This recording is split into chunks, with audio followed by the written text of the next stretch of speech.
Disebutkan dalam sebuah hadis, dua solat yang paling berat bagi orang munafik ialah solat Isyak dan solat subuh. Sebab solat Isyak dan solat subuh ni dilakukan pada waktu yang gelap. Jadi orang munafik zaman Nabi SAW dulu, mereka akan mai semayang di masjid pada waktu Zuhur, Asar dan Maghrib, supaya orang nampak mereka ni mai semayang. Kalau Isyak dengan subuh, mereka selalu tuang lah, selalu ponting lah, sebab orang tak nampak mereka mai ke tak kisah. Jadi kita ni bila dah dengar hadis tu, kita cuba berbeza dengan apa yang disebutkan oleh Nabi SAW. Bila Nabi kata orang munafik ni berat nak mai semayang subuh dan semayang Isyak secara berjemaah, maka kita usaha lebih untuk mai ke semayang subuh dan semayang Isyak melebihi semayang-semayang yang lain, supaya kita tidak digolongkan dalam golongan yang munafik. Munafik ni dibahagi dua. Satu munafik yang hakiki, satu lagi munafik amal. Munafik hakiki ni munafik secara hakikatnya dia bukan Islam pun, tetapi berpura-pura Islam. Memang dia tak mau beriman kepada Allah pun, tak ucap syahadah pun, tapi depan semua orang kata dia ni Muslim. Itu munafik yang hakikat, munafik iman, munafik di dalam hati dia. Manakala munafik amal pula, ulama bagi tahu ialah dia Islam, tapi sifat dia seperti orang-orang munafik. Contohnya ni yang disebutkan dalam hadis, alamatun nifaq thalathah, ada tiga. Tanda-tanda munafik tu ada tiga. Bila bercakap dia bohong, bila janji dia mungkir, bila diberi amanah dia khianat. Jadi bila Nabi habaq tanda-tanda tu, maka para sahabat cukup takut supaya tidak tersisa satu pun sifat munafik dalam hati mereka ataupun dalam amalan mereka. Sebab bila kata munafik ni, darjat dia dalam neraka paling rendah sekali. Neraka paling bawah sekali adalah untuk orang munafik. Tinggi sikit barulah untuk orang-orang yang disebut mulhid ataupun atheist. Ini kafir mutlak. Kafir mutlak ni ialah mereka yang tak percaya Tuhan pun. Bukan orang yang percaya Tuhan tapi Tuhan tu benda lain, tak. Tuhan pun dia tak percaya. Itu atas sikit daripada munafik. Munafik paling bawah sekali dalam neraka. Sebab mereka ni musuh dalam selimut. Memang benci sungguh mereka kepada agama, benci sungguh pada Allah dan Rasul. Sanggup menyamak jadi orang Islam untuk memporak-perandakan Islam daripada dalam, maka dia duduk paling bawah sekali. Atas sikit baru mulhid, golongan atheist yang tak percaya Tuhan langsung. Atas sikit barulah musyrik, iaitu mereka yang percaya Tuhan. Percaya Tuhan tu ada, tetapi disyirikkan dengan sesuatu yang lain. Kita dah pun selesai bab syirik hari itu. Saya dah cerita panjang lebar syirik tu apa. Syirik macam-macam jenis. Kadang dengan ayak pun kita boleh syirik tu. Kita yakin ayak ni ada kuasa menghilangkan kita punya dahaga, tu syirik lah. Tapi syirik tu disebut syirik asbab. Ulama kata dia tak ada jatuh sampai kafir, tak ada lah sampai murtad kalau kita anggap ayak boleh hilangkan dahaga. Tetapi kalau berterusan dalam keadaan begitu, dia fasik. Sebab dia kena pasak dalam hati dia, Allah Ta'ala saja yang berkuasa. Minum air hanya adat, berubat hanya adat, makan nasi hanya adat. Bukan nasi ada kuasa, bukan air ada kuasa, bukan ubat ada kuasa, bukan doktor ada kuasa. Berubat itu adat, perintah Allah. Nabi beritahu siapa sakit pergi berubat. Allah Ta'ala beritahu dalam Quran, kullu washrabu wala tusarrifu wala tasrafu. Makan dan minumlah, jangan membazir. Itu ayat Quran. Makan, minum tu perintah Allah. Bukan sebab makanan ada kuasa, air ada kuasa. Allah Ta'ala tak pernah pinjam kuasa daripada siapa-siapa pun. Allah Ta'ala tak pinjamkan kuasa menyembuhkan kepada ubat. Allah Ta'ala tak pinjamkan kuasa mengenyangkan pada makanan. Allah Ta'ala tak meminjamkan kuasanya menghilangkan dahaga kepada ayak. Itu bagi syirik asbab. Kalau kita beranggapan selain daripada Allah itu ada kuasa, syirik kan? Itu musyrik. Musyrik akan duduk atas sikit pada mulhid. Lepas itu atas pada musyrik barulah fasik. Fasik ni orang-orang Islam, tetapi matinya dalam keadaan tidak bertaubat. Kalau saya kata orang Islam yang berdosa, semua orang Islam berdosa. Kita semua pendosa. Tapi ini golongan yang tak sempat bertaubat. Sebab tu Nabi anjurkan taubat tiap-tiap hari. Sebab kita tak tahu bila kita mati. Dalam hadis begitu, at-taibu kaman la zanbalah. Orang yang bertaubat seperti dia tak pernah buat dosa. Siapa yang taubat, maka dia seperti baru dilahirkan. Jadi taubat hari-hari. Serupa macam kita main telefon. Kalau kita lama tak clean, tak bersih dia punya junk file dia tu, nanti lama-lama jadi berat handphone kita. Nak buka kamera jadi lambat, nak buka WhatsApp jadi lambat. Jadi kita kena tekan dekat apa tu? Dia ada cleaner dia tu. Tekan tu sekejap dia pusing, jumpa 1 GB file sampah dia panggil, junk file. Clean, tekan, barulah handphone tu jadi laju sikit. Macam tu lah kita. Bila kita taubat tu, dia buang habis, kikih habis segala kotoran dalam badan kita. Esok buat junk file yang baru pula. Macam telefon lah. Hari-hari kita kena bersih. Kalau tak semakin berat. Kita kalau kita tak taubat, semakin lama semakin gelap hati kita, semakin hitam hati kita, semakin berat nak buat amal. Nak sebut nama Allah pun tak boleh. Sebut Tuhan yang boleh sebut, Allah tak boleh sebut dah. Orang yang tak biasa zikir, dia tak boleh sebut nama Allah. Bila sembang dengan dia kata Tuhan. Dia tak boleh sebut Allah. Tak biasa. Orang yang sebut Allah sentiasa di lidah dia, dia tak boleh sebut Tuhan dah, dia sebut Allah. Allah, semua Allah. Jadi kita ni dalam hadis bagi tahu, innama a'malu bil khawatim. Amal seseorang itu bergantung pada pengakhiran, penghataman dia macam mana. Apa yang kita banyak amal pada masa kita hidup, kita khatam dalam keadaan macam tu. Kalau sepanjang hidup kita RM2, nanti nak mati pun kita sebut RM2 juga. Orang kata la ilaha illallah, mengucap la ilaha illallah, kita RM2. Sebab a'mal bil khawatim. Amalan tu akan bawa kepada pengkhataman dia.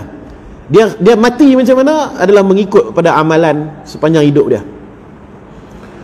Tapi kalau hari-hari dia tahlil, hari-hari dia zikir, hari-hari tasbih, hari takbir, la ilaha illallah tak lekang daripada lidah dia, insya-Allah ketika sakaratul maut, orang mai talqin dia ucap la ilaha illallah, mudah bagi dia sebut la ilaha illallah.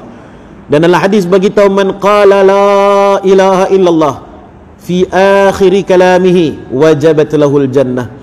Siapa yang berjaya mengucap la ilaha illallah fi akhir kalamih, sebagai kalam terakhir dia sebelum dia mati, wajabat lahul jannah, wajib syurga bagi dia. Nak Abang Mai kata ahli syurga siapa yang berjaya mengucap sebelum mati ni. Tapi bukan senang lah. Kita rasa senang. Oh, ucap la ya Allah senang dah. Tapi bila sakaratul maut tu kita faham betapa beratnya nak sebut. Kerana dalam hadis bagi kita innama a'malu bil khawatim.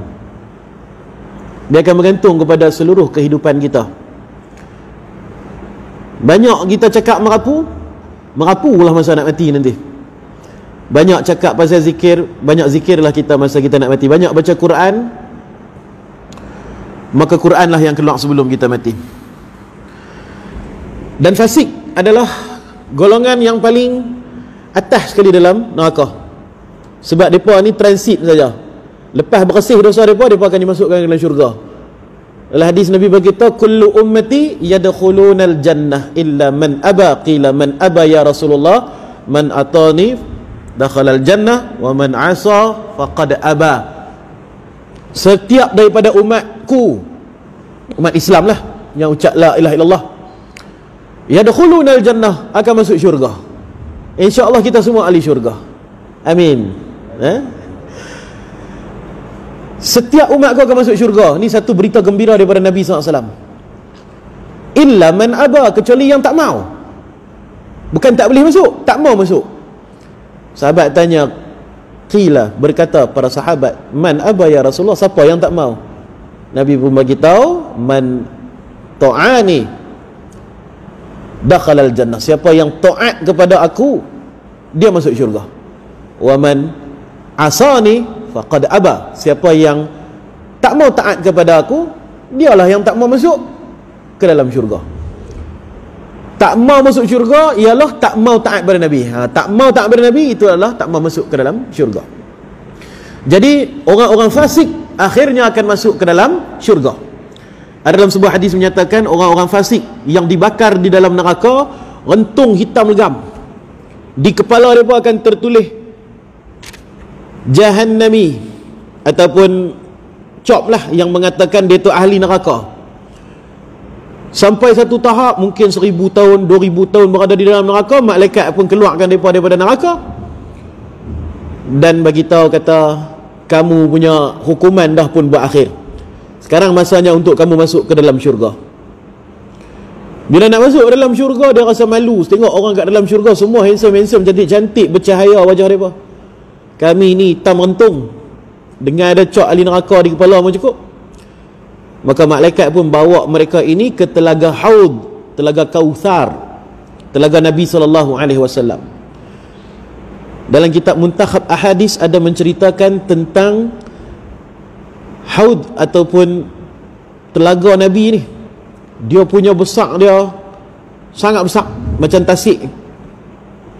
Dan di gigi-gigi apa ni, perigi tu, telaga tu, terdapat cangkir, akias.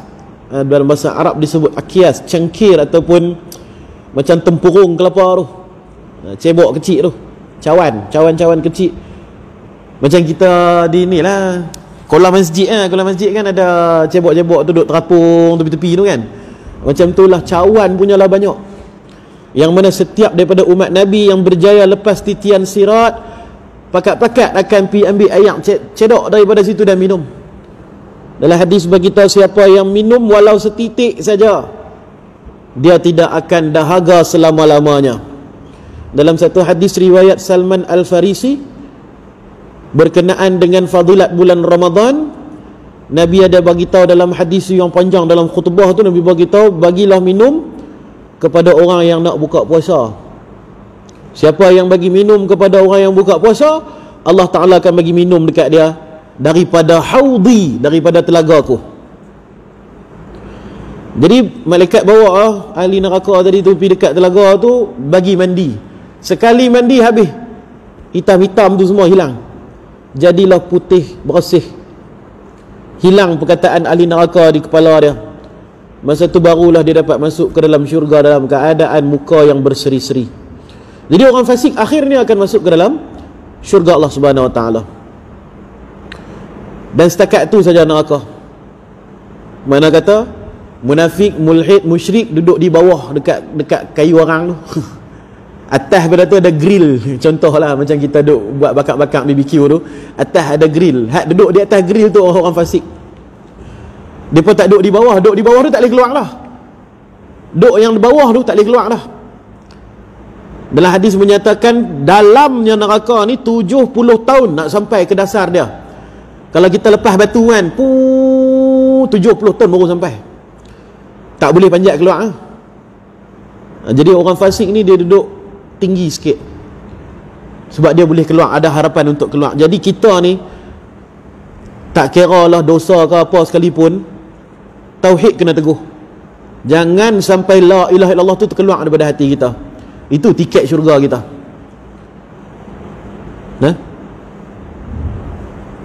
Baik, masuk dalam kitab muka surat 10, Kitab Al-Kabair, Imam Az-Zahabi, dosa-dosa besar berkenaan dengan membunuh, dosa membunuh. Diriwayatkan daripada Abu Hurairah radhiyallahu anhu, daripada Nabi SAW baginda bersabda. Tuan-tuan, sebelum saya terlupa, kita niat itikaf, takut terlupa. Rugi kalau kita tak niat iktikaf ni, sebab kita duduk dalam masjid, niat iktikaf hati saja, aku iktikaf dalam masjid, sunat kerana Ta'ala. Ala man qatala nafsan mu'ahadatan laha zimmatullah wa zimmatu rasulih faqad akhfara zimmatullah wa la yurah raihatal jannah wa inna rihaha la yujadu min masirati 70 kharifa. Ketahuilah bahawa sesiapa yang membunuh seorang kafir mu'ahad yang mendapat perlindungan daripada Allah dan Rasulnya, maka sesungguhnya dia telah membatalkan perlindungan Allah ke atasnya. Tidak akan dapat dia menghidu bau syurga, sedangkan bau syurga itu boleh dihidu sejauh jarak perjalanan 40 musim luruh, 40 tahun. Tapi kalau ikutkan sini dia tulis sab'in itu 70. Jadi 40 tu silap terjemah tu, 70 tahun. Nah, siapa yang membunuh kafir mu'ahad tak cium bau syurga 40 tahun. Mana kata dia akan masuk syurga jugalah lepas tu, tapi 40 tahun kena masuk neraka dulu kerana membunuh seorang kafir. Kafir apa? Kafir mu'ahad. Kafir mu'ahad ni apa? Ahad kan? Bukan ahad. Ain ha dengan dal. Ahad kan? Mu'ahad. Ahad ni maksud dia perjanjian. Bila kita ada perjanjian dengan orang-orang bukan Islam, berdamai, genjatan senjata dan sebagainya, jadi kalau kita khianat perjanjian tersebut, Allah Ta'ala campak kita dalam neraka 70 tahun. Bukan sebab mana aci dia ni, kita Islam dia kafir. Tak, kamu memalukan Islam. Kita orang Islam mana boleh mungkir janji. Kalaupun kamu berjanji dengan orang kafir sekalipun, kamu mesti tunaikan. Kalau melanggar perjanjian dengan orang kafir, kamu membunuh orang kafir tersebut, 70 tahun masuk neraka. Allah Ta'ala marah kerana kafir yang buat perjanjian dengan Muslim dilindungi oleh Allah dan Rasul. Siapa yang menyakiti kafir mu'ahad, dia menyakiti Rasul. Siapa yang menyakiti Rasul, menyakiti Allah Subhanahu Wa Ta'ala. Kafir ni terbahagi dua, satu kafir zimmi, satu lagi kafir harbi ataupun harbi lah, yang zimmi itulah, zimmi ataupun mu'ahad. Tapi lebih masyhur dengan nama zimmi. Zimmi itu daripada perkataan zimmah. Zimmah tu maksud dia tanggungjawab. Harbi daripada perkataan harb, maksud dia perang. Nah, al-harb maksud dia perang. Kafir harbi, kafir yang memerangi orang Islam. Macam Israel, Amerika, dia memerangi Islam. Macam apa ni, China buat dekat kita punya saudara Uyghur. Nah, depa buat camp, depa menzalimi saudara-saudara kita di sana. Itu kafir harbi. Tapi selagi depa tak cari pasal dengan kita, tak sampai 90 km dengan kita, maka kita tak melancarkan jihad. Jihad ni dia mesti dilancarkan oleh sultan yang sah. Dan syarat dia 90 km. Mana kata jarak musafir 90 meter dan ke bawah, 90 km dan ke bawah. Kalau jihad tu berlaku 90 km dan ke atas, tidak ada kewajipan. Tak ada kewajipan, kecuali atas perintah daripada sultan. Tapi kalau 90 km ke bawah, maka adalah kewajipan kita untuk mempertahankan Islam, walaupun tanpa apa arahan daripada sultan. Dia cukup dengan izin daripada ibu. Daripada bapa tak payah minta, daripada ibu dia kena minta izin daripada ibu. Sebab ada hadis berkenaan dengan ni, minta izin daripada ibu, ibu izin, okey, kena pertahankan. Contohnya Kedah kan, kena serang dengan komunis. Kita duduk di Perak ni kena naik kena naik, ataupun di KL yang duduk di Perak kena turun, tapi kena minta izin daripada ibu. Tapi setakat ni kita kerajaan yang berdaulat, ada tentera, ada polis semua, maka ulama-ulama bagi tahu urusan mesti diserahkan kepada pihak berkuasa. Ini cerita untuk orang yang tak ada pihak berkuasa, tak ada tentera, tak ada apa ni. Ini fiqh Muslim yang mungkin, yang apa orang kata, sesuai sepanjang zaman, untuk orang ada kerajaan dengan untuk orang tak ada kerajaan. Tapi bila dah ada kerajaan, ada askar sendiri, yang tu kita serah pada sultan lah. Kalau berlaku urusan kaum ke apa ke, kita jangan masuk campur. Biar tentera yang uruskan. Sebab kalau kita masuk campur, dia akan jadi fitnah yang lebih besar. Seperti yang berlaku di Syria, yang berlaku di Iraq, berlaku di Libya. Kerosakan lebih banyak daripada manfaat. Sedangkan jihad ni untuk manfaat, tapi kerosakan lebih banyak. Saya duduk di Jordan 4 tahun, berjiran dengan orang-orang Syria, tak boleh nak balik negara mereka. Mereka ni dah lebih 10 tahun dah berperang. Dan yang paling menyedihkan ialah anak-anak kecil tu, yang umur 10 tahun, 15 tahun. Kita tunjuk mereka kalimah Allah, tanya ni apa, dia tak tahu. Dia tak tahu. Tak erti membaca, tak erti menulis, tak kenal Allah, tak kenal Rasul, tak erti semayang, apa pun tak erti. Sebab perang. Bila perang, sekolah tutup. Bila sekolah tutup, bukan semua mak bapak ni boleh ajak anak-anak di rumah. Macam corona sekarang. Buat PDPR tu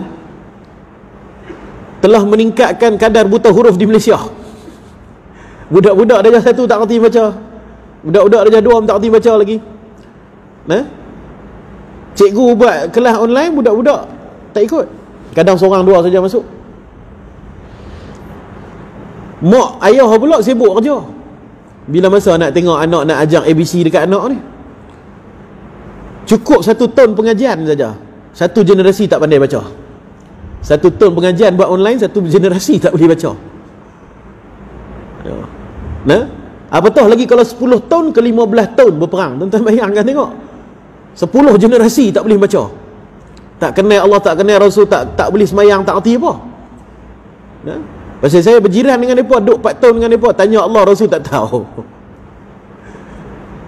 Yang mereka tahu, mereka duduk dengar bang Allah tu, masjid, Allahu Akbar, masjid. Itu mereka tahu. Ini keadaan yang menyedihkan. Jadi bab-bab jihad, bab-bab perang semua ni kena rujuk pada ulama'.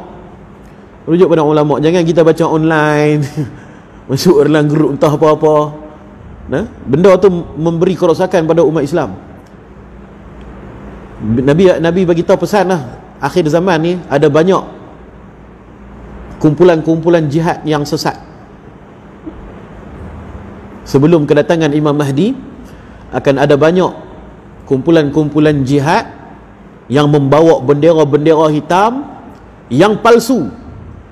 Sebab mereka baca hadis kata tentera Imam Mahdi akan mai bawa bendera hitam, jadi masing-masing buat grup mereka sendiri bawa bendera hitam, bunuh orang Islam. Kalau ada kumpulan jihad tu, kalau dia bunuh orang Islam tu, sesat tu. Ni kita baru yang mengaji ni. Bunuh orang kafir muahad pun masuk neraka 70 tahun, bunuh orang Islam apa jadi? Kita dah baca dah hadis bunuh orang Islam tu. Jadi hati-hati lah. Jangan sampai terpengaruh dengan segala terorisme, pengganas, kumpulan militan apa bala apa semua ni. Baik.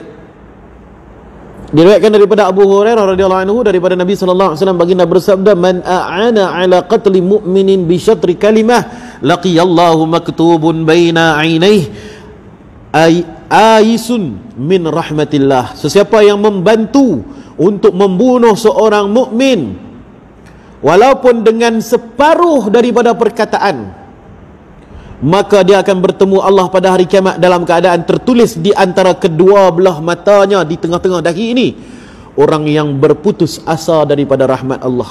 Aisu min rahmatillah, orang yang terputus daripada rahmat Allah. Makna kata Allah Ta'ala tak mau ampun dia. Allah Ta'ala kesian dekat ramai orang, dekat dia aku tak kesian.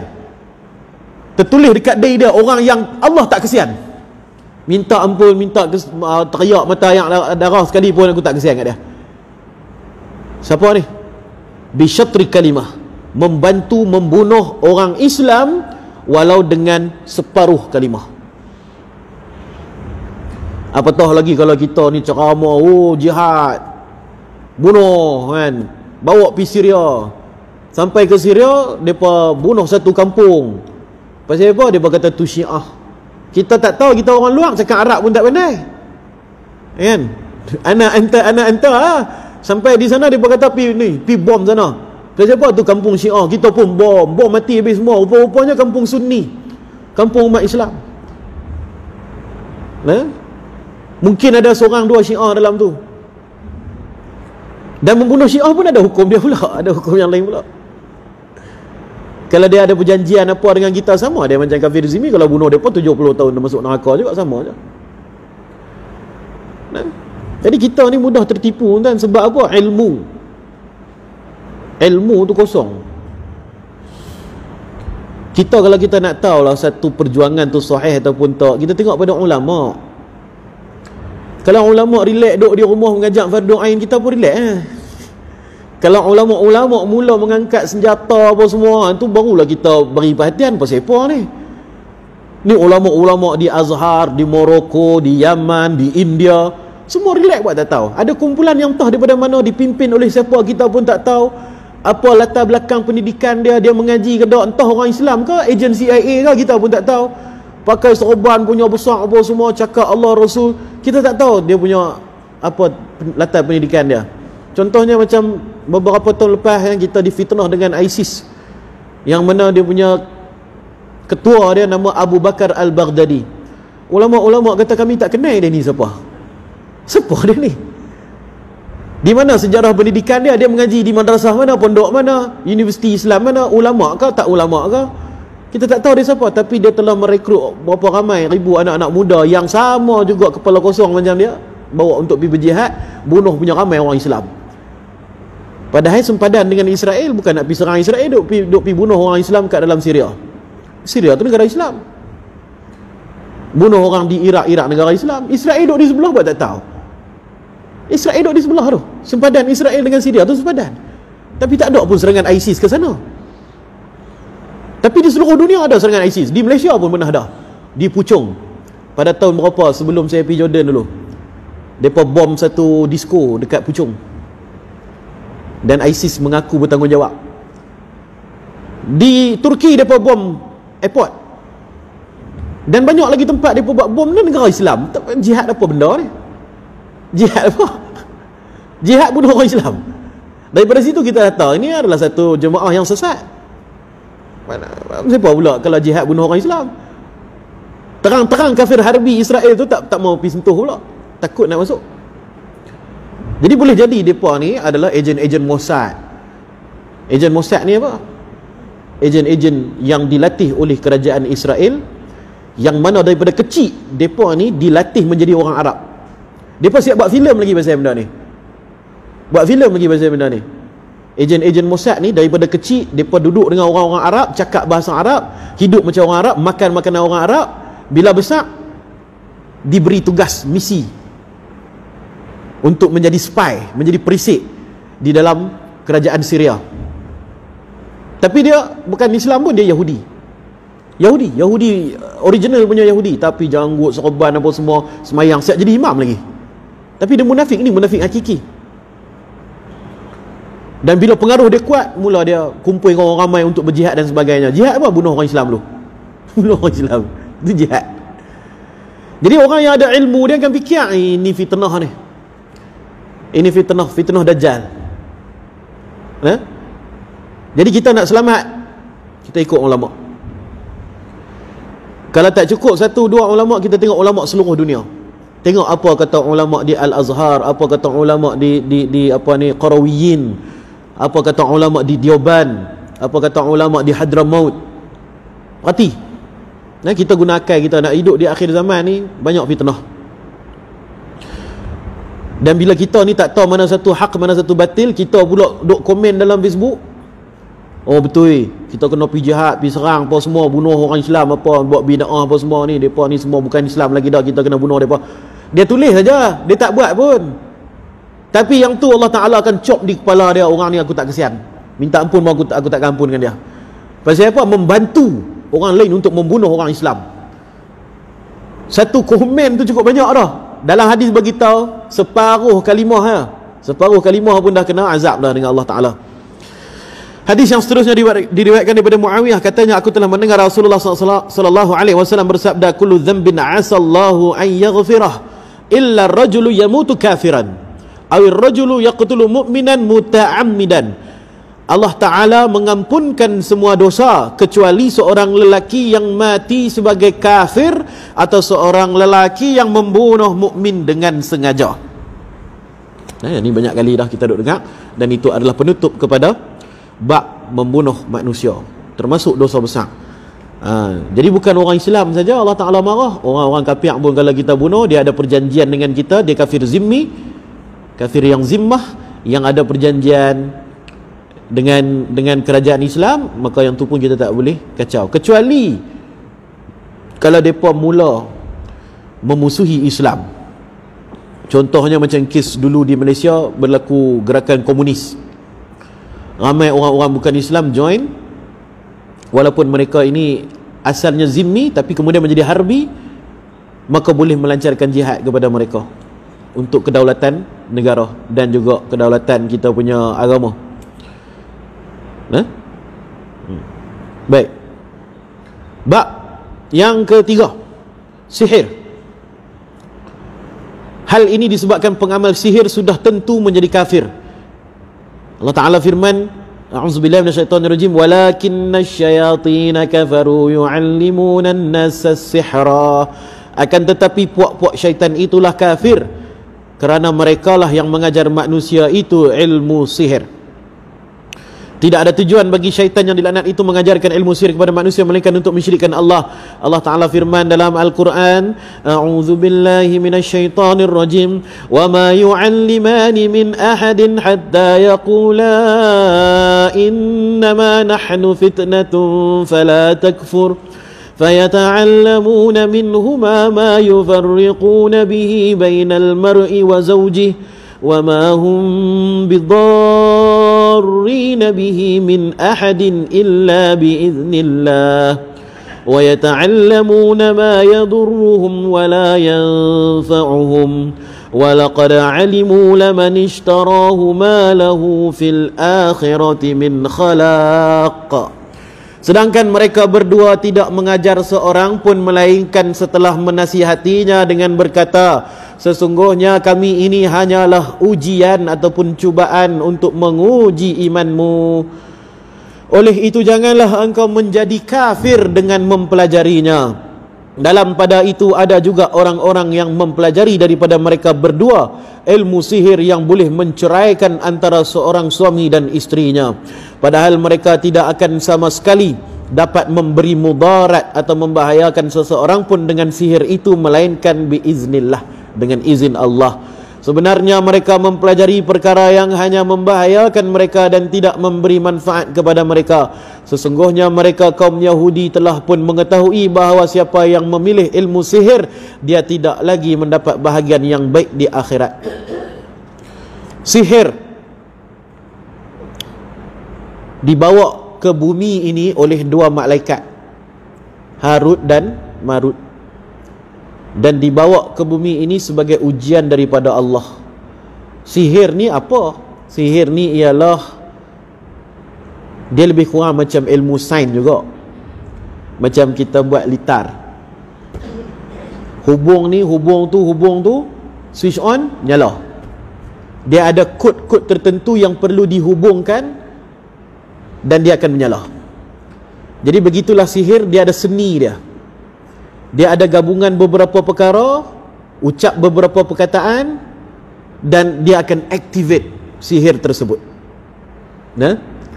Dia ada ritual-ritual dia. Dia tak boleh main macam kita, okey, apa macam mana cara nak bagi lampu menyala. Dia kata bateri, wire, mentol. Kalau kita ambil bateri, mentol, wire apa semua ni letak dalam satu bekas, dia tak menyala. Letak dalam satu bekas, tak menyala. Dia ada teknik dia, kena sambung ni, mana negatif, mana positif. Sambung semua cantik apa semua, pum, baru menyala. Macam itulah sihir. Kalau dia kumpulkan barang-barang sihir apa semua letak dekat dalam satu bekas, tak menjadi. Dia ada tertib dia, hari apa nak ambil, pukul berapa, kena tengok bulan mengambang tak mengambang, kena tengok ada apa ni, embun apa semua, macam-macam lah dia punya kaedah-kaedah dia yang diajarkan oleh Harut dan Marut. Harut Marut dia bawa main ilmu ni, dan dia bagi tahu, jangan kamu belajar, aku ni hanya ujian saja daripada Allah. Siapa belajar jadi kafir. Ini ilmu yang sangat bahaya. Tapi ramai juga yang mengambil, terutamanya orang Yahudi. Sebab mereka ni duk geram dengan wali-wali Allah, duk geram dengan orang-orang soleh, berlaku karamah kepada mereka. Contohnya kisah Asif Al-Barkhiyah. Asif Al-Barkhiyah ni ialah orang soleh di zaman Nabi Sulaiman. Dia wali Allah. Nabi Sulaiman dapat berita daripada burung hudhud akan satu kerajaan yang dipimpin oleh wanita namanya Bilqis. Saya baca dalam hadis nama dia Bilqis, tapi orang kita panggil Balqis. Saya baca Bilqis. Bilqis. Dan mereka ni menyembah matahari. Katanya Bilqis ni separuh manusia, separuh jin. Nah, dalam kitab bagi kita kata dia separuh jin, separuh manusia. Jadi Nabi Sulaiman pun minta ataupun tanya kepada rakyat dia, sama ada jin, haiwan atau manusia, ada siapa-siapa boleh bawa istana Bilqis mai depan dia. Maka jin Ifrit ni adalah jin yang berpangkat besar lah. Jin pun dia ada pangkat-pangkat dia. Ada jin biasa, ada jin Ifrit ni biasanya dia akan duduk di tokong-tokong. Dia adalah ketua kawasan. Jin-jin semua kena bagi laporan dekat dia. Dia pula akan melapor kepada Iblis. Nah, Iblis tu sekok saja. Iblis ni saja yang nyawa dia dipanjangkan sampai kiamat. Selain daripada Iblis, semuanya boleh mati.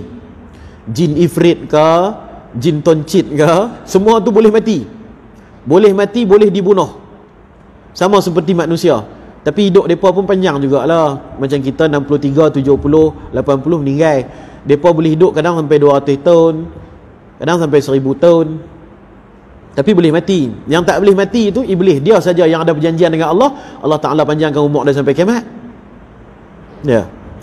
Jadi jin Ifrit ni jin yang sangat kuat. Dia kata aku boleh bawa. Berapa lama hang boleh bawa mai? Selagi tuan sebelum tuan duduk, dia kata. Jadi ulama tafsir ada dua makna. Masa tu Nabi Sulaiman tengah berdiri, tak lama lepas tu dia nak duduk, boleh bawa mai dah. Istana tu bermakna dalam seminit 2 minit dia boleh bawa mai. Itu tafsiran pertama. Tafsiran yang kedua, Nabi Sulaiman bila dia bangun saja lepas sembahyang subuh tu, dia akan sibuk menguruskan kerajaan dia dan hanya akan duduk pada waktu asar. Kira office hour lah. Masuk ke 8, keluar balik ke 5. Bermakna pagi tu jin pi ambil, petang baru sampai. Lama lah. Kemudian datanglah Asif Barkhiyah. Dia kata aku boleh bawa mai dengan satu kelipan mata saja. Sekelip mata saja. Kelip, buka, ada dah. Maka Nabi Sulaiman pun menolak tawaran jin Ifrit dan menerima tawaran daripada Asif, Sayyidina Asif. Maka Asif pun membaca satu ayat. Ayat itu ialah nama-nama Allah. Dalam kitab-kitab tasawuf menyebut ia sebagai Ismul A'zam. Ismul A'zam ini ialah nama-nama rahsia Allah Subhanahu Wa Taala. Kita tahu nama Allah ada 99 kan, Asmaul Husna. Itu yang diberitahu kepada kita. Yang tak diberitahu kepada kita ada banyak lagi. Berapa banyak nama Allah, Allah Ta'ala saja yang tahu. Nama-nama rahsia ni Allah Ta'ala bagi pada wali-wali dia saja. Sebagai satu kabel, macam telefon. Ada apa-apa nak minta tolong, sebut nama ni, minta apa hang nak, Allah Ta'ala akan kabul masa tu juga. Itu dipanggil Ismul A'zam. Nabi SAW memiliki Ismul A'zam yang banyak. Dan kadang-kadang Nabi menyebut ia di dalam beberapa doa. Nabi tak sebut kalimah apa. Nabi cuma amalkan doa ni kerana di dalamnya mengandungi Ismul A'zam. Saya ada buat satu buku himpunan doa dan himpunan doa untuk murahkan rezeki, dan saya ada himpunkan beberapa hadis doa yang Nabi bagi kita di dalamnya mengandungi Ismul A'zam. Kalimah mana kita tak tahu. Kan? Kalimah mana kita tak tahu. Jadi kita baca aja semua dan kita mohon pada Allah, Allah Ta'ala akan kabul. Allah Ta'ala akan kabulkan. Wali Allah lagi ya, sekelip mata Allah Ta'ala akan kabulkan. Jadi Asif Barkhiyah ni dia wali Allah, dia ada Ismul A'zam, dia baca nama Allah tu dan dia terus minta supaya Allah Ta'ala datangkan istana tu, dan sekelip mata Allah Ta'ala datangkan. Bukan Asif Barkhiyah ni dia ada super magic ke apa, tak. Dia cuma doa saja. Tapi menggunakan Ismul A'zam. Tiba-tiba ping, ada depan mata dia. Maka jin dan seluruh bangsa dia cemburu sungguh dengan wali-wali Allah ni. Sebab sihir ni permainan mereka. Mereka boleh terbang, boleh angkat barang yang berat, boleh tolong buat bendang. Kuat mereka ni. Tapi kalau bertemu dengan wali Allah, macam kuman dia. Tak ada tandingan, orang kata tiada tandingan. Jadi mereka cukup jealous lah dengan wali-wali Allah yang mempunyai karamah. Oleh sebab itu, bila Harut Marut ni mai mengajarkan sihir, yang berderau mai tu semuanya pok-pok setan jin nak mengaji sihir daripada Harut Marut. Lepas tu pok-pok Yahudi. Lepas tu penyembah-penyembah syaitan. Penyembah-penyembah syaitan. Mereka ni ahli sihir. Dan sihir yang paling besar sekali katanya disimpan oleh Nabi Sulaiman alaihi salam dalam kitab sihir,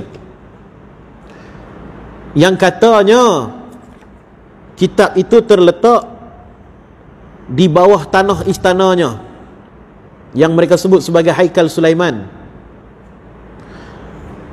Dan pok-pok Yahudi mendakwa Haikal Sulaiman itu tapaknya di Masjidil Aqsa. Tapi dia takut nak roboh Masjidil Aqsa, lagi umat Islam bangun jihad, langgar pergi habis apa Israel tu habis.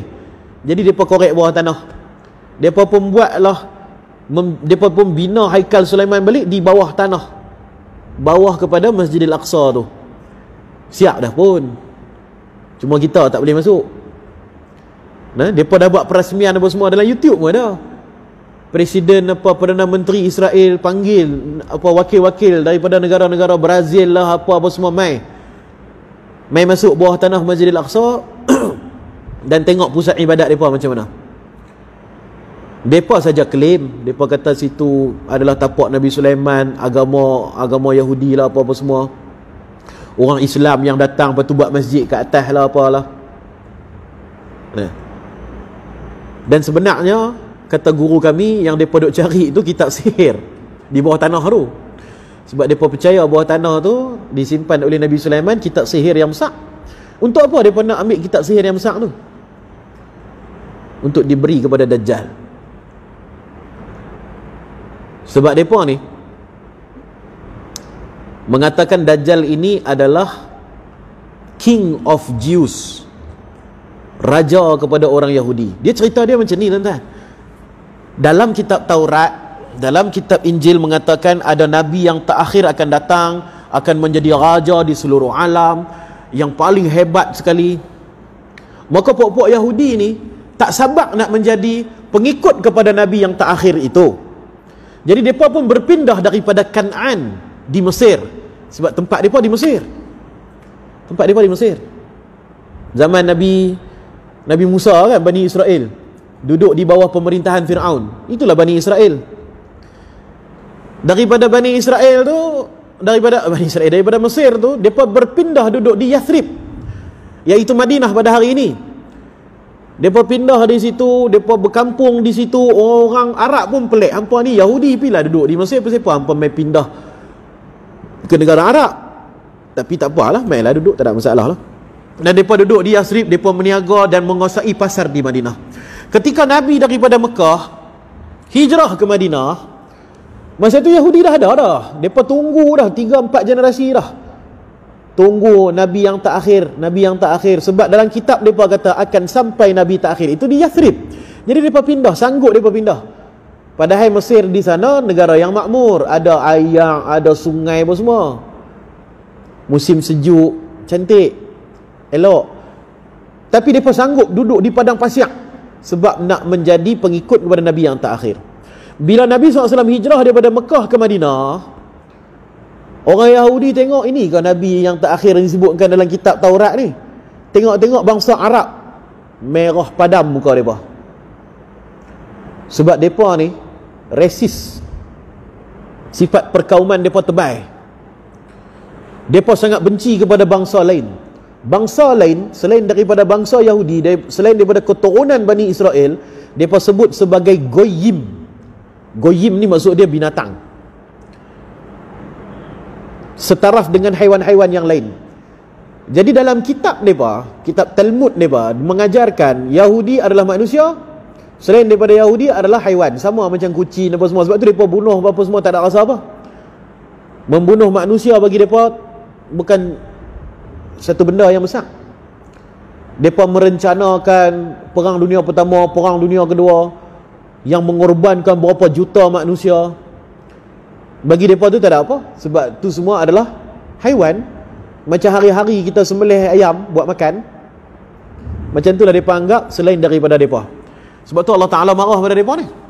Dan mereka lah kaum yang paling banyak dihantar Nabi kerana ketegak, bukan kerana mulia, ketegak. Kalau kaum tu tak dihantar Nabi, makna kata kaum tu lemah lembut, baik, tak payah hantar Nabi kat dia, dia memang baik dah. Bila Nabi yang lain main nanti dia akan masuk Islam. Tapi kaum yang dihantar banyak Nabi ni dia ketegak. Maka kaum yang paling banyak sekali dihantar Nabi-Nabi ialah Bani Israel. Berapa ramai Nabi Bani Israel? Nabi Zakaria, Sulaiman, Daud, Musa, Isa, tu semua Bani Israel. Hampir semua dalam 25 Rasul yang kita duk kenal tu, kebanyakannya adalah Nabi-Nabi Bani Israel. Start daripada Nabi Ishak tu. Sebab keturunan Bani Israel bermula daripada Nabi Ishak. Hanya Nabi Muhammad saja yang mai daripada keturunan Nabi Ismail. Nabi Ibrahim, Nabi Ishak, Nabi Ismail. Nabi Ismail tak ada Nabi bawah dia kecuali Nabi Muhammad. Kalau Nabi Ishak bawah dia ada banyak lagi. Ishak, Harun, Yusuf, Ayub, Syuaib, Musa, Harun, Zulkifli. Semua tu Bani Israel. Maka orang Yahudi kata Nabi tak akhir nanti pun Bani Israel jugalah. Seronok lah, seronok tak kira lah. Sanggup berapa generasi mai duduk di Yasrib dengan tak ada air, tak ada apa. Panah di sana. Padang pasir yang gersang. Tempat penyakit pula tu. Dulu Yasrib tu tempat penyakit. Orang dulu bila lalu di Yasrib ni, di Madinah, mereka hanya buang air saja di sana. Lepas tu cepat-cepat jalan, tak mau berhenti di situ kerana terkenal Yasrib ini sebagai tempat wabak. Jadi bila Nabi SAW datang ke Madinah, Nabi SAW mendoakan kota Madinah, dan Nabi bagi tahu debu-debu di Madinah ni adalah syifa, penyembuh. Jadi kalau tuan-tuan pergi Madinah ada sakit apa, ambil debu Madinah tu sapu di badan kita. Tapi tak boleh bawa balik, jangan bawa balik. Bawa balik nanti kena hantar balik. Dia akan buat kita hantar balik. Tak boleh, tanah haram kita tak boleh buat keluar barang dia. Pakai di situ tak apa. Pakai di situ tak apa. Sakit apa, ambil pasiak. Ambil apa ni, pasiak Madinah ni. Nabi bagi tahu syifa. Debu-debu di Madinah itu syifa. Pada zaman dulu ianya penyakit. Bila Nabi pindah ke sana, Nabi hijrah ke sana, dia jadi syifa, jadi penyembuh. Jadi kesembuhan. Dan bila tuan-tuan pergi umrah, kita tawaf tu, 3 round yang pertama tu kita lari-lari anak kan, macam jogging kan, sunat. Tapi kita tak larat. Tak larat, jauh juga nak pusing. Dia 7 kali pusing. 3 yang pertama tu sunat berlari-lari anak. Pasal apa? Pasal apa kena berlari anak? Dia punya cerita dia, masa Nabi SAW bawa para sahabat Nabi daripada Madinah ke Mekah, tapi dihalang oleh orang Mekah. Nabi hantar Uthman bin Affan, dan mereka tangkap Uthman bin Affan. Mereka kata Uthman dibunuh. Nabi pun ambil bai'atul Ridwan, buat bai'ah nak pergi serang Mekah. Tiba-tiba Mekah takut, mereka hantar pula orang mereka. Mereka kata okey, Uthman tak kena bunuh lagi, tapi hampa tak boleh mai buat haji ataupun buat umrah pada tahun ni. Mai tahun depan buat perjanjian, dinamakan perjanjian Hudaibiyah. Pendek kata, tahun depan baru mai. Tahun depan baru mai. Para sahabat Nabi pun balik ke Madinah. Tahun depan mereka mai untuk buat umrah. Jadi Nabi pesan kepada para sahabat supaya 3 tawaf yang pertama tu hampa lari-lari anak. Pasal apa? Pasal orang Mekah menghina orang Madinah, sebab Madinah ini dulu kawasan wabak, kawasan penyakit. Siapa duduk di situ mesti kurus kering, lemah, lembek, tak bermaya. Jadi Nabi ni nak tunjukkan kepada orang Mekah bahawa bila orang Islam pindah ke sana, Allah Ta'ala jadikan Madinah ini Madinah yang mubarakah, yang berkat. Nak abang mai kata di sana adalah syifa, di sana adalah kesembuhan, berkat daripada Islam. Jadi bila hampa pergi tawaf nanti, hampa kena berlari-lari anak. Hampa kena lagi power daripada orang-orang Mekah. Orang Mekah jalan, mereka berlari. Mereka akan tengok ni siapa dia ni? Ui, geng-geng Madinah. Bukan mereka ni geng-geng penyakit dah. Tapi mereka ni tawaf berlari. Itu dia punya sejarah dia. Sebab itulah disunatkan sampai ke hari ini, 3 pusingan yang pertama tu disunatkan untuk berlari anak. kerana peristiwa tersebut. Baik. Jadi kembali kepada cerita Bani Israel tadi, bila orang Yahudi tengok Nabi SAW ni adalah orang Arab, mereka tak puas hati, dan mereka pun mula kufur kepada Nabi dan mengajak orang lain semua jangan ikut Nabi, walaupun Nabi itu mereka tahu Nabi yang sebenar. Dan anak-anak mereka mula bertanya, bukankah ini Nabi yang kita tunggu? Golongan hak tua-tua ni, Rabbai ni, pendeta-pendeta Yahudi ni pening kepala nak jawab apa ni? Bukan ni kah yang kita tunggu? Awak tak mau beriman? Ni ego punya pasal, sombong punya pasal. Tak boleh bangsa lain yang jadi pemimpin kita, mana boleh? Maka mereka pun kata, tak sampai lagi, lambat lagi, satu masa nanti dia akan mai. Dia terpaksa lah menipu anak-anak Yahudi ni. Dia berkata akan mai, nanti akan mai. Dan dia ni memang betul-betul orang Yahudi. Dia akan menjadi raja di seluruh dunia. Dia inilah Nabi yang terakhir. Siapa dia? Itulah Dajjal. Itulah Dajjal. Dajjal ni bangsa Yahudi. Dia akan mai sebagai raja seluruh alam nanti. Dan dia akan mai mengaku sebagai Nabi. Dan yang pertama akan mengikut dia, kata Nabi SAW, ialah 70,000 kaum Yahudi yang memakai toya lisah, memakai selendang di atas kepala mereka. Di atas kepala dia pakai selendang, ataupun dia pakai letak atas bau dia. Orang Yahudi memang selalu pakai yang tu. Kalau pergi di Israel, di Baitul Maqdis tu, dekat depa punya wall apa tu, dinding depa tu, memang depa pakai kain tu, depa semayang angguk kepala kat dinding. 70,000 Nabi bagi tahu bila Dajjal keluar, depa ni akan mula-mula ikut sekali. Pasal anak-anak Yahudi ni kena tipu, kata itulah Nabi terakhir yang disebutkan dalam kitab Taurat. Padahal Nabi yang terakhir tu Nabi Muhammad SAW, tapi dia pun tak boleh terima. Tak boleh terima pasal bangsa Arab, resis, perkauman punya pasal. Maka yang mereka duk tunggu-tunggu ni Dajjal. Nak pastikan Dajjal berkuasa pula, kena guna sihir. Sebab Dajjal ni dia lemah tapi dia pandai bohong, dia pandai menipu. Dan dia menguasai dunia ni nanti menggunakan sihir. Jadi puak-puak Yahudi ni, mereka pun menggali cari kitab sihir Nabi Sulaiman ni.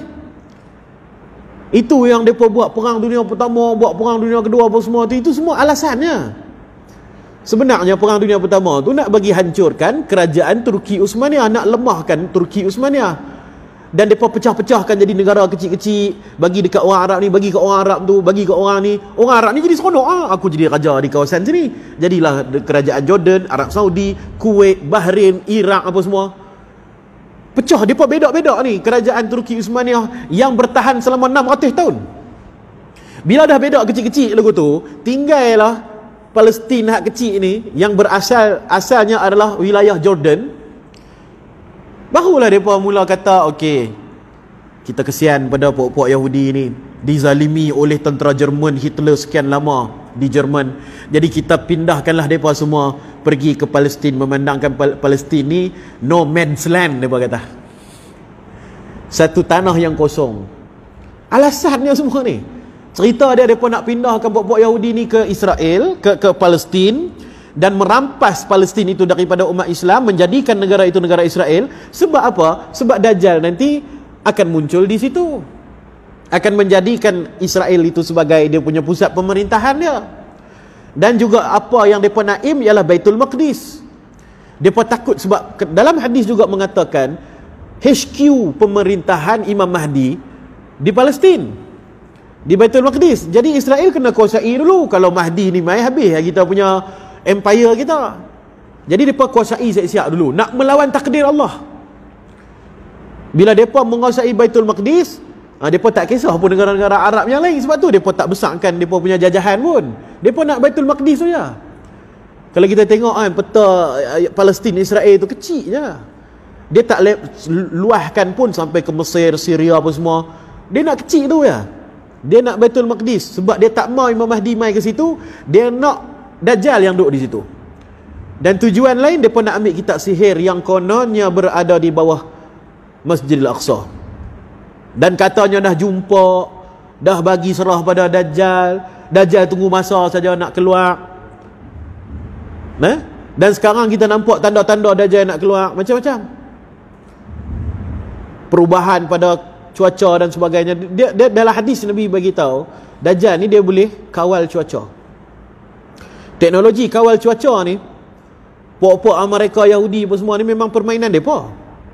Depa nak buat gempa bumi pun boleh. Depa nak bagi turun hujan boleh. Depa nak bagi kemarau pun boleh. Kalau tuan-tuan baca berita, tuan-tuan tengok tak, ada berlaku serangan belalang. Belalang juta dia panggil. Tiba-tiba dia mai di Pakistan, habis semua dia sapu. Bila saya baca jurnal-jurnal apa saintifik berkenaan dengan belalang juta ni, rupa-rupanya berlaku fenomena belalang juta, tiba-tiba berjuta-juta belalang mai makan habis semua benda ni adalah kerana climate change, perubahan pada cuaca. Kucar kacir dah cuaca kita ni. Hak mana sepatutnya sejuk jadi panas, hak mana sepatutnya panas jadi sejuk. Menatang ni Allah Ta'ala dah set dah program dah depa. Depa ni kena berhijrah bila sampai masa. Nanti burung daripada satu kawasan pindah ke satu kawasan yang lain. Sebab di sini akan ada musim sejuk, pindah ke kawasan yang panas. Depa dah set dalam kepala depa lagu tu. Tapi bila kita ni main dengan cuaca, yang sepatutnya panas jadi sejuk, yang sepatutnya sejuk jadi panas, menatang ni main pindah tengok sejuk, patah balik lah depa. Tu yang jadi belalang tadi tu, dia jadi confused bila nak keluar, bila nak makan apa semua. Maka teknologi kontrol alam ini dikuasai oleh pok-pok Yahudi ni. Dia nak bagi kita banjir ke apa-apa semua dalam satu klik saja, tuan-tuan. Artificial rain, bukan benda yang rahsia lagi. Bahkan di Malaysia pun ada teknologi tu. Kalau kemarau lama, sekejap lagi dia pergi hantar jet pembenihan kepada hujan, boleh turunkan hujan. Sedangkan benda tu dalam hadis bagi kita Dajjal boleh buat. Dajjal perintahkan, aku nak hujan turun, hujan turun. Aku nak hujan berhenti, hujan berhenti. Itu Dajjal boleh buat.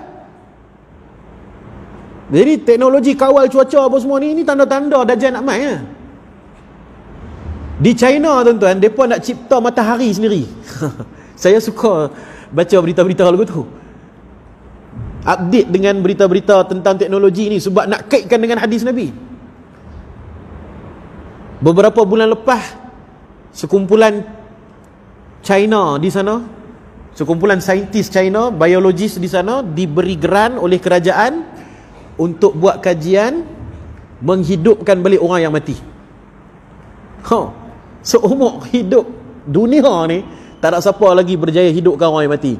Kalau saintis tu berjaya nanti, tuan-tuan, itu tanda-tanda Dajjal rapat sangat dengan kita. Sebab dalam hadis bagi kita, dia boleh kawal hujan, boleh kawal angin, boleh kawal cuaca, boleh keluarkan mah daripada bumi, boleh hidupkan orang yang mati.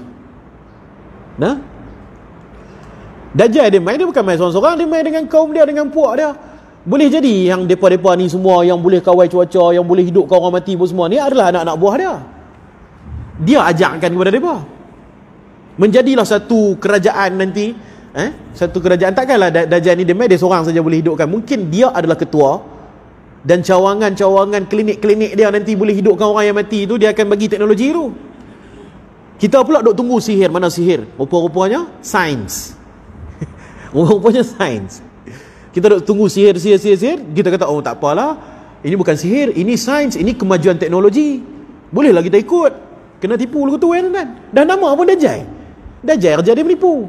Takkanlah dia nak kata saya ahli sihir, siapa nak ikut dia? Kalau dia main sebagai saintis, semua orang ikut. Dia main sebagai doktor, semua orang ikut. Dia main sebagai ustaz, ikat serban kepala, orang akan ikut. Takkanlah dia nak main saya Dajjal, ikutlah saya. Habis. Nampak? Itu dinamakan Dajjal. Dajjala tu maksud dia penipu. Dajjal tu dia ada kaedah nahwu isim mubalaghah, tak silap saya. Maksudnya sangat penipu. Sampai macam tu. Baik. Banyak lagi cerita ni pasal sihir ni, tapi itulah masa pun 7.30 dah. Kita nak buat sembahyang isyraq pula. Mudah-mudahan Allah Ta'ala bagi peluang lagi kita untuk kita teruskan pasal sihir ni. Banyak lagi ni. Baik, alhamdulillah, syukur pada Allah Subhanahu Wa Ta'ala. Kita berhenti sampai dekat sini saja. Dalam sebuah hadis ada menyatakan siapa yang sembahyang subuh secara berjemaah, dia duduk di dalam masjid sampai matahari terbit segala. Dan dia buat sembahyang rakaat dua rakaat. Allah Ta'ala akan bagi pahala kepadanya seolah-olah dia melaksanakan haji dan umrah yang sempurna. Solat itu ulama kata solat isyraq. Solat isyraq tu ialah waktu syuruk 7 minit, 15 minit selepas waktu syuruk. 7 suku dah masuk dah waktu isyraq, dah boleh sembahyang isyraq. Jadi kita boleh buat sembahyang isyraq 2 rakaat ataupun sembahyang duha. Dalam mazhab Syafi'i mengatakan sembahyang isyraq tu adalah sembahyang duha, kan? Dalam mazhab Hanafi pula mengatakan sembahyang isyraq lain, sembahyang duha lain. Boleh belaka tuan-tuan. Tuan-tuan nak niat duha boleh, nak niat isyraq pun boleh. Terserahlah pada tuan. Yang penting buat 2 rakaat sembahyang sunat selepas kita duduk sembahyang subuh berjemaah tu. Tak balik rumah, tak pergi mana, duduk saja di tempat kita sembahyang. Lepas tu kita sembahyang 2 rakaat, Allah Ta'ala bagi pahala haji umrah yang sempurna, kan? Lah ni nak pergi haji umrah pun susah juga, kan? Nak kena tunggu giliran apa semua ni. Jadi kita buat di sini pun dapat pahala tu, alhamdulillah, cukup-cukup dah. Baik, kita tangguh majlis kita dengan tasbih kafarah dan surah wal asr. Subhanallah bihamdi, subhanakallah bihamdika, asyhadu an la ilaha illa anta, astaghfiruka wa atubu ilaik. Bismillahirrahmanirrahim. Wal asri innal insana lafi khusr illa alladhina amanu wa amilus solihati wa tawassaw bil haqq wa tawassaw bis sabr.